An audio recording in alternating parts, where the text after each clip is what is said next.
Isa sa kakaibang trabaho dito sa Pilipinas na kahit sino ka pa ay pwede mong pasukin ang trabahong ito. At ang puhunan lamang ay boses. At sila yung tinatawag na jeepney barker. Madalas natin silang makikita kung saan tumatambay ang jeep at kung saan ito nagpapasakay.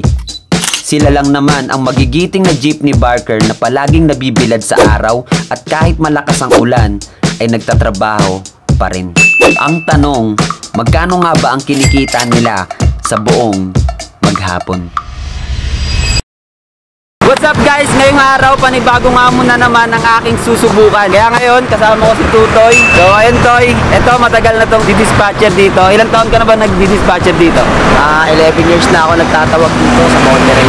11 years. So ayun, siya yung papalitan natin ngayong araw. At syempre, kailangan mo muna akong turuan. Simple lang yan. Ano unang gagawin? Titingin ka lang dyan sa may kanto kung may naglalakad na pasahero, tapos saka mo tatawagan din ang kapila rito. At sisigaw ka ng EPSA, TEHERO. EPSA, TEHERO. Yung rota ng tatakbuhin ng jeep. Kung saan pupunta yung jeep. So ayun guys, sisimulan na natin to in 3, 2, 1, let's go! Pagkatapos kong aralin ang mga lugar kung saan dumadaan ng jeep, ay sinimulan ko na agad ang pagtatawag. So ayun, meron tayong unang jeep na dumating at ito yung unang jeep na tatawagan natin. Ay, EPSA, EPSA! Boss, EPSA, boss! EPSA! Ay, EPSA, EPSA! Uy, iniwan na tayo ni Tutoy kasi kakain daw siya. So, tayo na lang yun dito.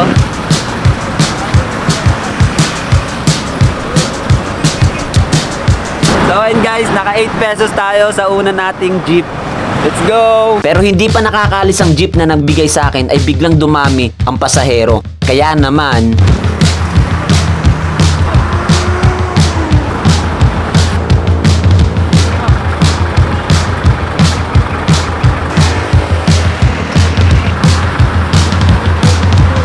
So ayun, dinagdagan tayo 5 piso kasi meron pang sumakay na panibago. Unang jeep, naka 13 pesos tayo.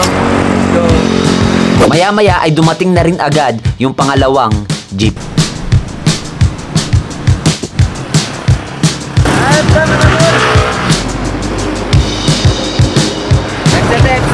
Balis na.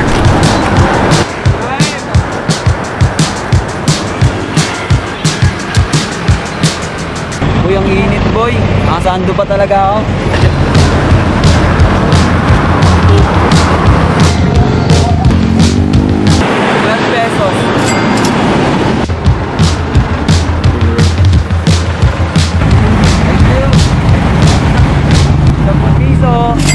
Habang tumatagal ay na-enjoy ko na ang pagtatawag ng pasahero. Pero. Maluwag pa, maluwag. Makakaiga. Ay, pero. Pero.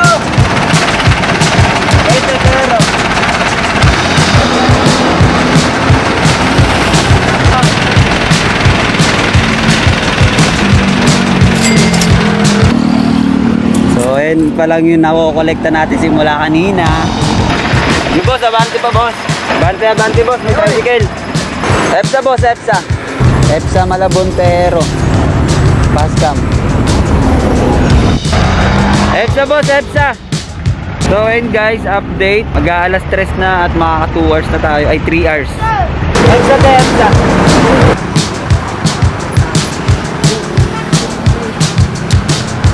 EPSA.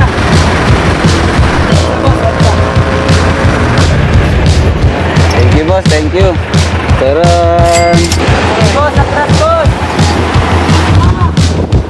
At this moment, nakakaramdam na ako ng ngalay at pagod dahil sa tuloy-tuloy na pasahero at ilang oras nang nakatayo, dagdagan pa ng sobrang init na panahon.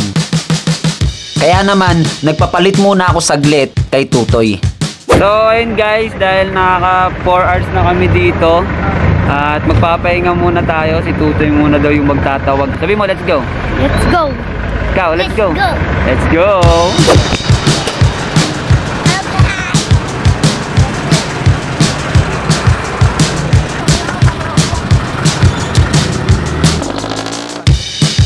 Nang makapagpahinga ako, ay bumalik na agad ako sa trabaho.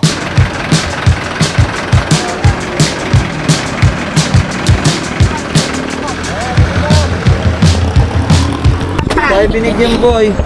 Tayo binigyan nga eh. Sayang. Sayang effort. Sayang effort. Tinuno natin yan, no? Tinuno namin pero di kami binigyan. Hindi pala ganun kadali yung trabaho. Kasi minsan hindi ka rin bibigyan.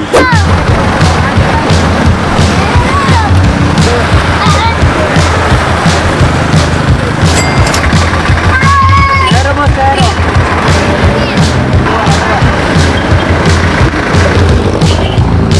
At dahil nag-enjoy na ako sa pagtatawag ng pasahero, natulungan ko pang umalis yung jeep.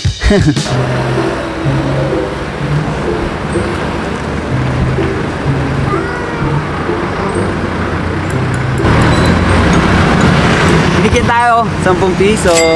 Pwede na. Pero boss, pero.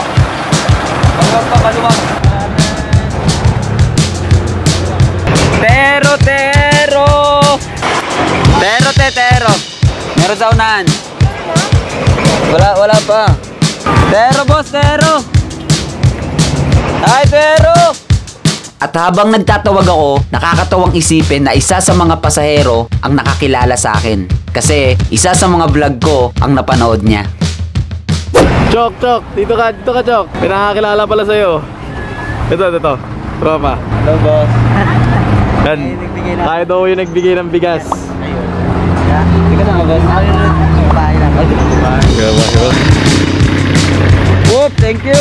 10 piso. At habang nagtatawag ay hindi namin namalayan na tapos na pala ang oras ni Tutoy sa pagtatawag dahil mayroon lang kailangang pumalit sa kanya. So ayun guys, tapos na kaming mag-dispatcher, naka 5 hours kami ngayon dahil out na ni Tutoy, may next na. Ayan, dahil meron ng next na magtatawag, marami sila dito. So magbibilangin na natin kung nakamagkano tayo sa loob ng 5 hours. Uy, malaki-laki rin dito boy. 10, 20, 30, 40, 50, 60, 70, 80, 90, 100, 123. So ayun guys, naka 123 tayo sa loob ng 5 oras. Tara dito Toy. So ayun, bibigay na natin ito sa kanya. Siyempre, hindi natatapos doon. Pasaya naman natin siya kahit paano. Bibigyan natin siya ng pangmerienda. Pagkatapos naming ibigay ang kita at pangmerienda ni Tutoy, hindi niya alam na hindi pa natatapos dito ang blessing na darating sa kanya sa araw na ito. May mga taong mabubuting puso ang nag-sponsor at sa kanya natin ibibigay ang lahat ng iyon.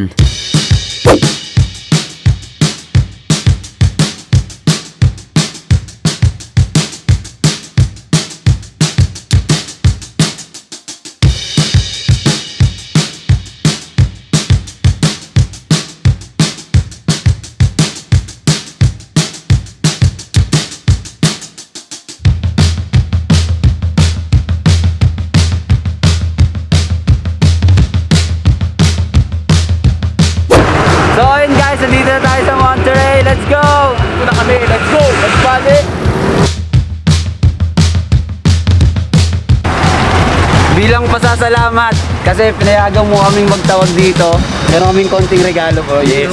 Galing sa mga puso ng ating mga subscriber. Yun! Maraming salamat dito, lalo-lalo na sa inyo, sa mga kaibigan ko, saka sa mga sponsor nila. Yun! Dahil sa sponsor kaya natin ito nagawa. Maraming salamat. Thank you. Let's go!